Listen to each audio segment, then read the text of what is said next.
अस्सलाम वालेकुम। दरख्त और ऑर्गेनिक खेती, इम्तियाज़ हुसैन पंजो था।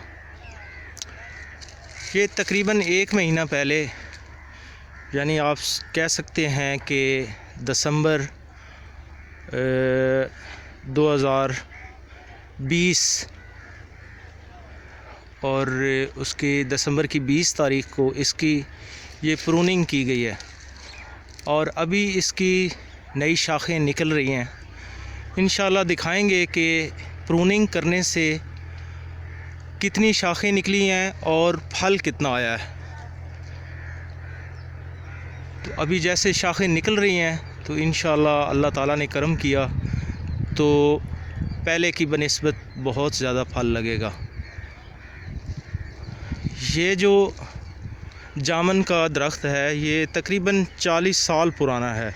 कुछ लोगों ने बागात के मुतल्लिक ये इतराज़ात किए थे कि 20 साल पुराने बाग हैं, उनको अगर काट दिया जाए तो नई शाखें पता नहीं निकलती हैं या नहीं निकलती।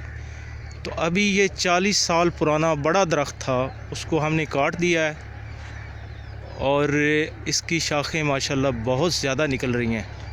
तो दिखाएंगे इंशाल्लाह, ज़िंदगी रही तो इसका फल भी।